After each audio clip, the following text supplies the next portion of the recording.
Après avoir parlé du purgatoire, de l'enfer, de flammes, de l'ascension dans les dernières vidéos, je ne pouvais pas ne pas continuer en te parlant de la Pentecôte et plus précisément du baptême du Saint-Esprit. On en parle tout de suite.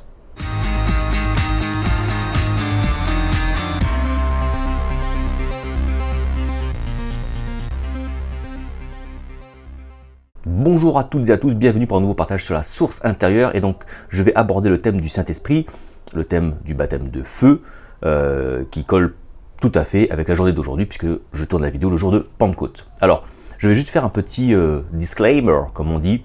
Les vidéos que je fais, je ne vais pas partager une vérité doctrinale à laquelle il faut adhérer. Le but de la chaîne, le but de mes vidéos, c'est de proposer une autre compréhension, de montrer aux gens qu'il existe d'autres façons de penser, d'autres façons de croire que celles qu'on vous a données. Et généralement, tout ce que je partage, on le retrouve aussi chez certains pères de l'Église, des choses parfois que l'on a un petit peu oubliées. Et donc, il n'y a souvent rien de nouveau dans ce que je partage. C'est juste parfois des vieilles croyances qui ont été oubliées et que je ramène un petit peu. Et encore une fois, je ne les ramène pas parce que je les aurais trouvées dans un livre, mais parce que je les vis.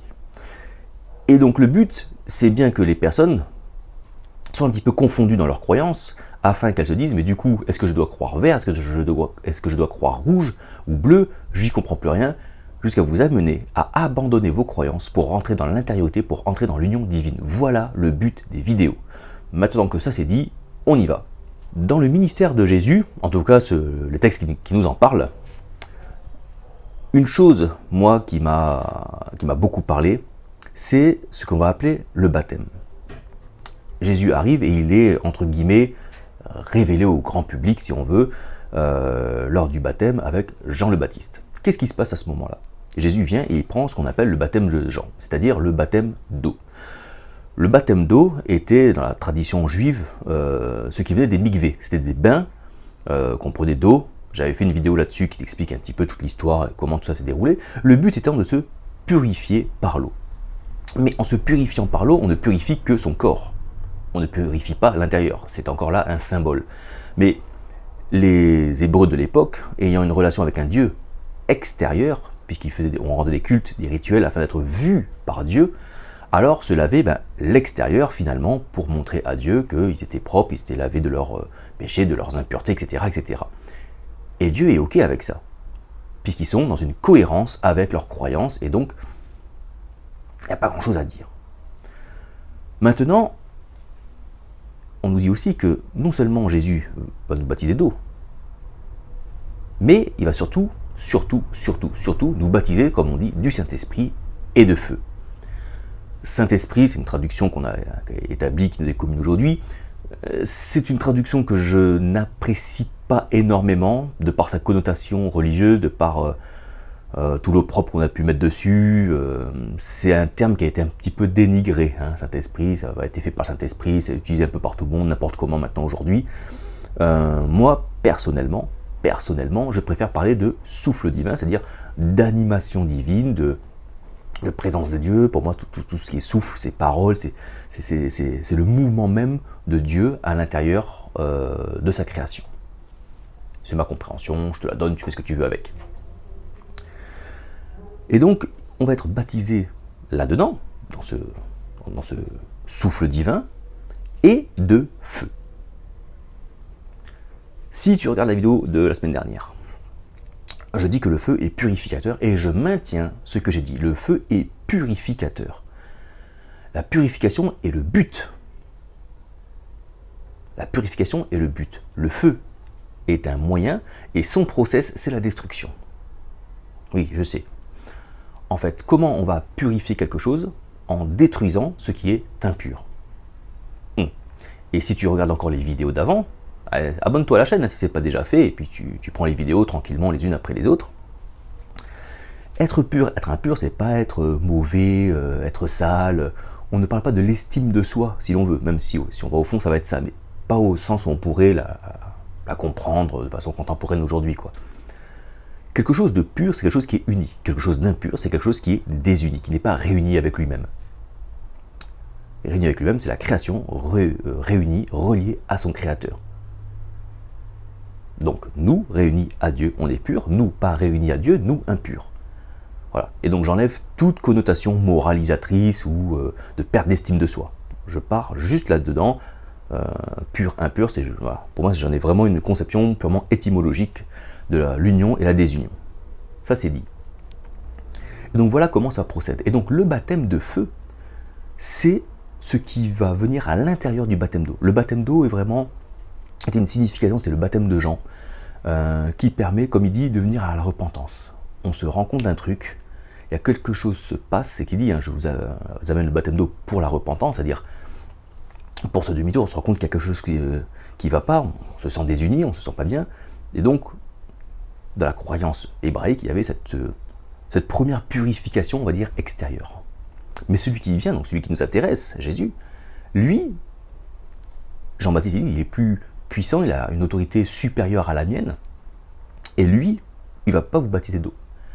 Il vous baptisera du souffle divin et de feu. C'est-à-dire que il va vous immerger dedans, et un baptême, c'est quoi? C'est une première expérience. Donc, il va vous permettre, il va vous faire découvrir l'expérience du souffle divin, de la présence de Dieu en vous, du souffle intérieur. Et il va également vous immerger, vous faire débuter votre baptême, votre baptême de feu, votre immersion dans le feu, dans un feu purificateur, dans un feu qui va venir brûler tout ce qui vous empêche d'être unis à Dieu. Et c'est en cela que Jésus devient le médiateur, celui qui réunit, celui qui ramène la paix entre Dieu et l'homme, entre l'homme et Dieu. L'exemple le plus parlant là tout de suite, c'est ce qui se passe à Jésus, c'est ce qui se passe pour Jésus juste après ça. Quand Jésus est part testé, entre guillemets, éprouvé 40 jours dans le désert. Il vit son baptême de feu.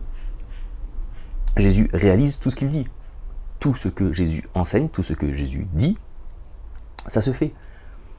Jésus passe par le baptême d'eau et il a la révélation d'être le Fils de Dieu. Une révélation qui lui est personnelle et une révélation qui est aussi publique aux yeux de tout le monde. C'est-à-dire que, en ayant fait l'acte de repentance, sans perdre à l'idée, à l'esprit que Jésus étant le Messie d'Israël, il doit se comporter comme le Messie d'Israël et suivre à la lettre ce qu'il y a pour crédibiliser, pour affirmer sa messianité.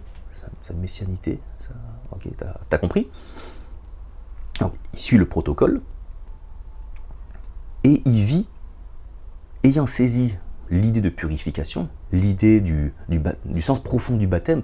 Je fais une repentance, donc j'ai ce premier baptême, on va dire un peu extérieur, on va nettoyer la peau, ce qui est en surface, ce qui est au contact du monde, donc ce qui est public. On fait cette repentance, on fait ce demi-tour, et là on va rentrer dans le feu. Et on y rentre notamment parce qu'il a cette révélation d'être fils de Dieu. Voici mon fils en qui j'ai mis toute ma joie, tout mon amour, toute mon attention, etc., etc. Et pour la petite histoire, je vais faire le lien avec mon histoire personnelle. J'ai vécu des choses il y a un peu plus de 10 ans maintenant, spirituelles, j'ai fait une vidéo là-dessus. Et il n'y a que 2 ans, finalement, où je pense, je crois, mais je voudrais pas être être une pierre d'achoppement pour les plus jeunes, où je pense que j'ai réussi à vivre quand même pas mal d'années sans avoir saisi vraiment le sens de mon baptême d'eau que j'ai fait des années avant. Pourtant, j'ai parlé en langue ce jour-là, et comme c'était une église pentecôtiste, on m'a dit tu es baptisé dans le Saint-Esprit, tu es baptisé dans le feu. Bon. Pourtant, c'est marrant parce que si j'ai vraiment eu ce baptême de feu, cette révélation, donc j'aurais dû rentrer dans cette révélation du Fils de Dieu. J'aurais dû en avoir pleinement conscience, j'aurais dû en avoir pleinement une identification, et pourtant je courais avec. Tu vas me dire, c'était peut-être le début du processus. Peut-être. Mais à Cap Ezekia, lorsque j'ai vraiment tout abandonné au souffle divin, c'est-à-dire de la présence même de l'animation, de la vie même de Dieu en moi, en disant je vais abandonner même toute preuve qu'il y ait, je vais juste m'abandonner à ça en fait. Là, j'ai eu comme Jésus ce message, tu es mon fils. Là je l'ai eu. Et c'était presque audible quoi. Donc, et c'est là où, et là oui, là je suis rentré dans le truc quoi. Depuis 2 ans et maintenant je te partage tout ce que je vis. Donc ce baptême de feu, c'est la première expérience. On t'immerge dedans, dans ce feu-là. Et donc, forcément, quand on t'immerge, tu as ce premier contact, cette première expérience, le baptême. Et donc Jésus, à cette révélation, il est le Fils de Dieu, il a en lui tout son amour, etc.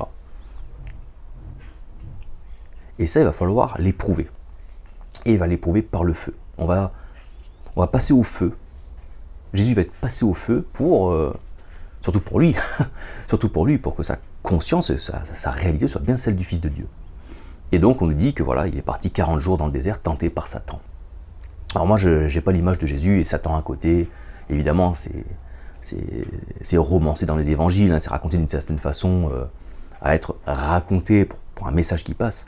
Mais Satan en Jésus, c'est l'adversaire. Et voilà, et il y a comme une confrontation, il y a comme un combat qui se fait à l'intérieur. C'est ce feu, quoi, cette action.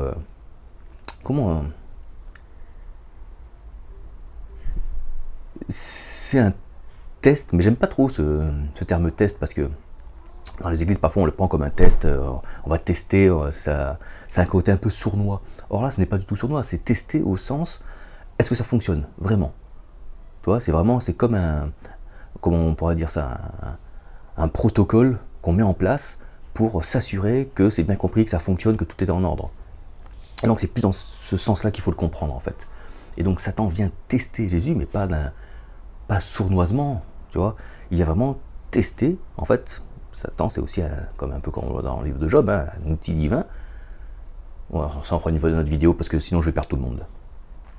Et il va venir éprouver jusqu'à ce que tout soit brûlé, tout soit fait, et Jésus a la pleine connaissance, la pleine révélation qu'il est Fils de Dieu. Et nous, c'est un petit peu comme ça que l'on va fonctionner. C'est-à-dire que le souffle divin, et c'est aussi comme un feu ardent qui consume les choses en nous. Et donc, vivre par le Saint-Esprit, c'est avoir cette vie terrestre pendant laquelle on va être éprouvé continuellement. Et c'est pas forcément avec l'idée du combat spirituel et je vais chasser des démons par-ci, chasser des démons par-là. C'est pas ça pour moi. C'est pas ça du tout. Pour moi, c'est autre chose, ça. Mais il va y avoir en nous cet avancement où on va identifier ce qui est divin en nous, ce qui ne l'est pas, qu'on va identifier, hop, ça commence à partir, etc. etc. Et c'est comme chasser, brûler par le Saint-Esprit, par le souffle divin qui est un feu purificateur qui avance. Alors en ce jour de Pentecôte, puisque je fais cette vidéo le jour de Pentecôte, qui n'est pas ça pour les apôtres, qui ont les langues de feu, bon voilà, c'est un truc aussi, on lui a donné beaucoup d'interprétations. Je l'avais dit pour l'ascension, soit les apôtres continuaient à avancer selon l'enseignement de Jésus, soit il fallait que Jésus parte pour qu'ils deviennent autonomes. C'est-à-dire qu'ils découvrent que eux aussi sont fils de Dieu, que eux aussi ont ce souffle divin. Parce que qui est le Fils de Dieu? Celui qui vit du souffle de Dieu. C'est ça un fils de Dieu. Un fils de Dieu, c'est une personne qui vit du souffle de Dieu, qui vit de l'essence divine, de nature divine en fait. C'est ça un fils. Et en plus, il va donc transformer évidemment à son image. Hein. La purification, c'est bien d'enlever tout ce qui désunit l'homme de Dieu, afin qu'il se retrouve son identité divine, retrouve le Père et donc l'image du Fils, de l'union. Le Père et le Fils ne font qu'un. C'est bien ça le but. Et donc les apôtres à la Pentecôte, Jésus part, et là il se retrouve un peu... et comment qu'on fait maintenant? Toi, comment on fait maintenant? Il est plus là, on peut plus avoir enseignement, qu'est-ce qu'on fait? Il a dit, restez à Jérusalem.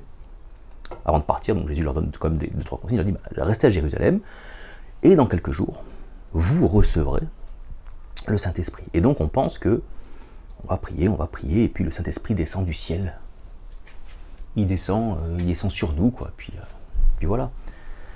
Et ce qui rend ouf, c'est que les gens dans les églises pentecôtistes, alors je sais, il y en a, ils vont dire oui, mais des critiques les évangiles. C'est ce que j'ai vécu. Je vais pas te dire Je vais pas te parler des baptêmes, ou je sais pas comment ça s'appelle dans l'islam ou dans le bouddhisme, mais j'y connais rien, moi. Tu vois, je suis obligé de le mettre en comparaison avec ma vie, avec mon expérience, quoi.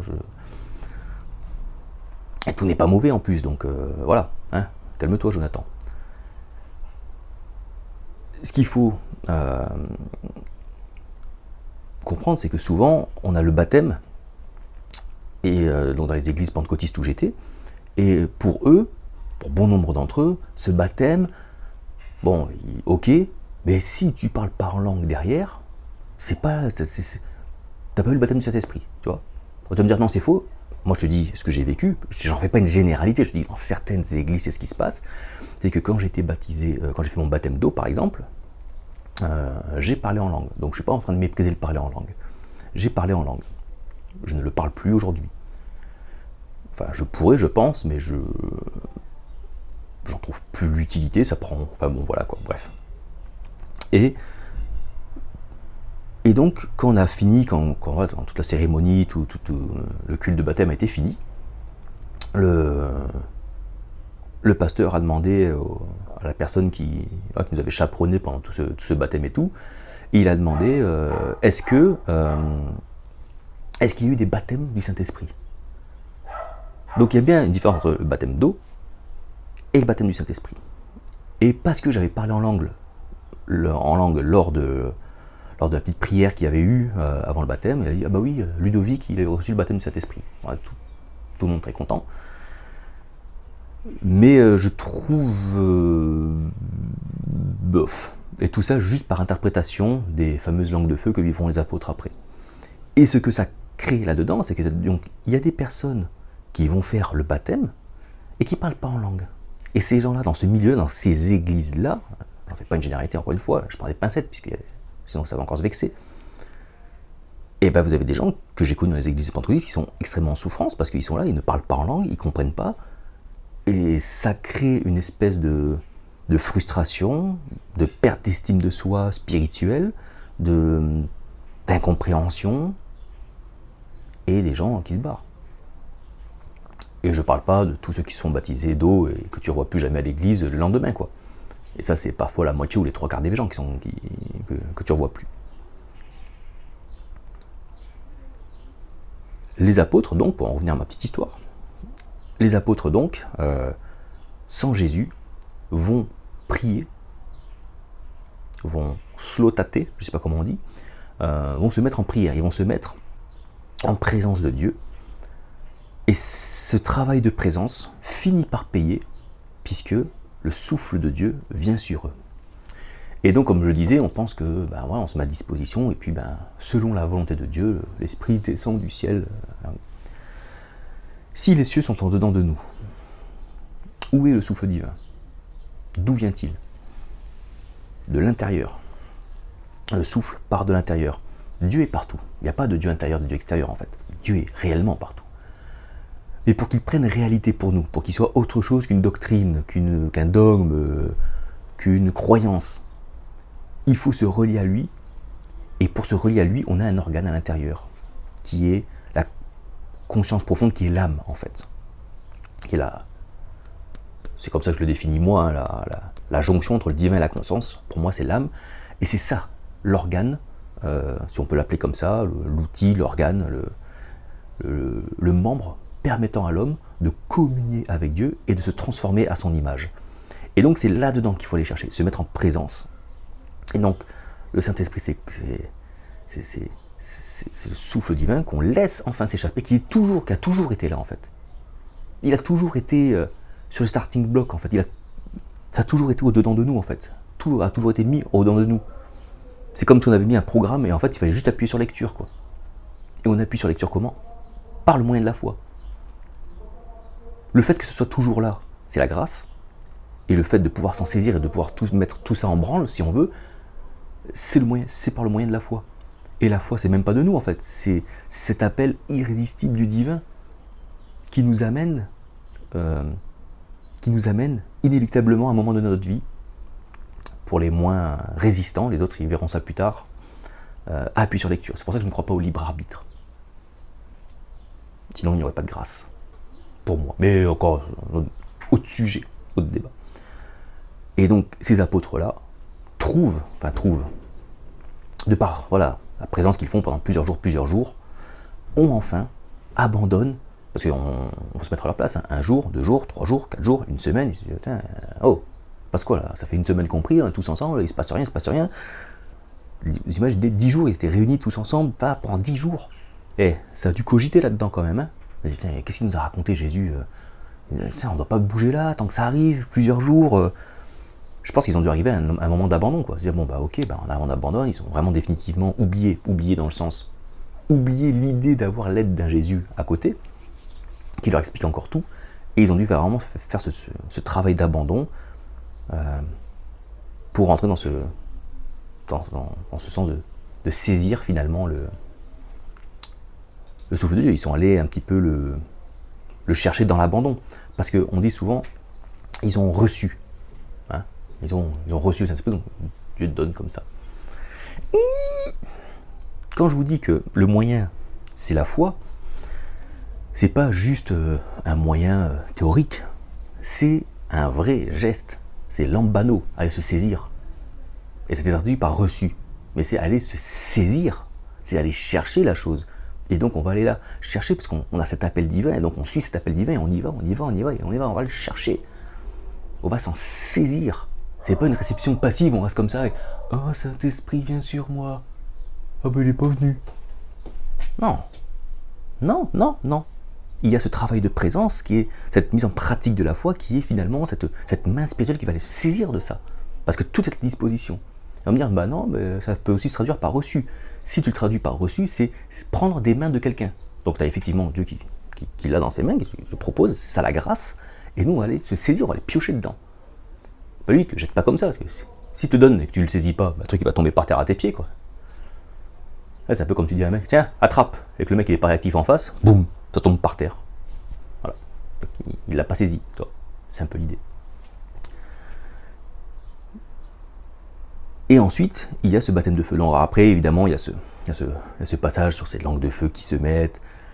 Tout le monde, donc, surtout tout de Pierre, et tout le monde entend dans ces langues. Donc il y a plusieurs juifs de plusieurs pays, et chacun entend parler dans sa langue. Et là, on est dans la compréhension d'un Dieu qui parle à tout le monde. D'un Dieu qui est universel, d'un Dieu qui est ouvert, que tout le monde peut entendre selon sa compréhension, selon son langage, à partir du moment où il s'abandonne, où il écoute. Où écoute, obéir, l'abandon, tout ça c'est très très très lié en fait. Et pour finir, il y a un petit élément, une petite comparaison qui me revient en tête, quand on parle du baptême d'eau, du baptême de feu.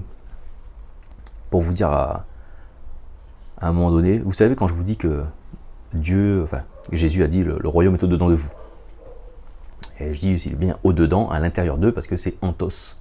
Hein, le mot grec c'est antos, et ça ne veut pas dire au milieu d'eux, ça ne veut pas dire parmi nous, c'est à l'intérieur d'eux. Et en plus il dit ça donc à des pharisiens avant la croix. Donc quand je vous dis que la grâce était déjà là avant, c'est qu'elle est avant. Et souvent je vous dis, en fait ce mot-là, antos, il est que 2 fois dans la Bible. Il est là dans Luc 17, 21, quand il dit le royaume est au-dedans de vous. Il y a une voiture qui va démarrer, hein, faites pas attention au bruit. Et ce mot-là, donc antos, on le retrouve dans un deuxième verset, lorsque Jésus dit aux pharisiens, vous êtes comme des plats propres à l'extérieur et pourris à l'intérieur. Et là, on voit ce que je viens de vous dire sur le baptême, propre à l'extérieur et pourri à l'intérieur. C'est-à-dire que il y a l'idée de repentance qui a été faite. Les pharisiens n'étaient pas juste des hypocrites comme ça, des preneurs d'apparence. Ils l'étaient, puisqu'ils étaient propres à l'intérieur et pourris à l'intérieur. Mais ils avaient une démarche qui, si vous voulez, était vraiment sincère, c'est-à-dire qu'ils voulaient vraiment se plaire à Dieu, ils voulaient vraiment se mettre en conformité avec Dieu, donc il avait l'extérieur, quoi. Parce qu'ils n'avaient pas conscience quand finalement c'était l'intérieur. Mais quand on vous dit que Dieu juge à l'intérieur des gens, donc c'est bien l'extérieur, c'est pour faire prendre conscience de quelque chose. Dieu se révèle dans ce qui est visible, donc de ce qui est extérieur. Mais après, le travail est intérieur. C'est à l'intérieur qu'il faut faire ce travail-là. Et dernier petit élément pour comprendre, qui montre encore le fait de voir les gens de l'extérieur et voir les gens de l'intérieur. On a Paul qui nous dit, on a connu Christ par la chair, et maintenant on le connaît par l'esprit, par le souffle. C'est-à-dire que connais, tu discernes par le souffle à l'intérieur. Et ça, on s'en rend compte de façon, c'est quelque chose parfois auquel on ne fait pas forcément attention. Mais Jésus, quand il revient temporairement après sa résurrection, à plusieurs passages, les gens ne le reconnaissent pas extérieurement. C'est-à-dire qu'on a plusieurs passages où les gens rencontrent Jésus, il leur parle, il se met, ils l'écoutent, et c'est qu'après avoir échangé avec lui, c'est qu'après avoir passé parfois juste un bref instant avec eux, avoir entendu quelque chose, ils disent mais waouh, mais c'est Jésus en fait. Pourquoi ? Parce qu'ils ne le connaissent plus de l'extérieur. On passe de l'extériorité à l'intériorité. C'est-à-dire qu'ils ne reconnaissent plus Jésus par son aspect extérieur, ils le reconnaissent pour ce qu'il est intérieurement. De ce qu'il est par le souffle divin, par ce qu'il incarne de l'extérieur à l'intérieur. Et c'est que en saisissant l'essence des personnes intérieures que l'on trouve. Et donc j'ai trouvé ces passages avec Jésus où il n'est pas reconnu extérieurement, mais que les gens le reconnaissent qu'après avoir eu un échange, avoir eu une expérience avec lui, c'est qu'après qu'ils disent « Waouh !» En fait, c'était Jésus. Ils ne l'avaient pas reconnu sur le coup. Et on passe vraiment de cette dimension extérieure à la dimension intérieure. Ce qui ne veut pas dire que tout est intérieur.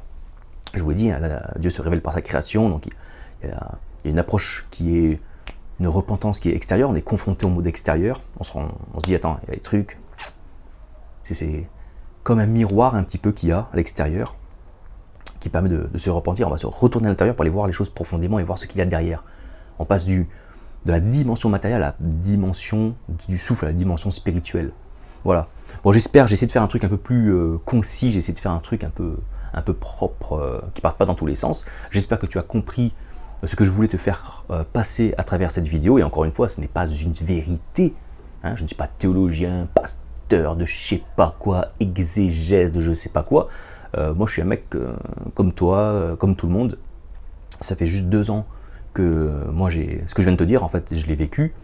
2 ans que je pratique quotidiennement, quasi quotidiennement, ce que j'appelle l'intériorité, c'est-à-dire ces prières de présence. Et pour moi, même si on peut mettre des formes différentes, en tout cas, moi, celle-là, elle fonctionne, celle-là, elle est une voie royale qui te mène à l'union du divin. Et ton christianisme, mais il prend une forme, il prend une compréhension, il prend une expression qui est qui explose tout, quoi. Qui explose tout. Et donc, ce que je viens de te partager, c'est juste soit pour te mettre l'eau à la bouche, soit pour confronter un petit peu tes différentes croyances là-dessus, et te montrer que ouais, on peut aussi parfois le comprendre un peu autrement, d'une façon un peu plus profonde. Et donc, si je t'ai embrouillé avec ça, eh ben, c'est le moment d'abandonner tes croyances, et celles que tu avais, et celles que je viens de te donner, pour te lancer dans le bain.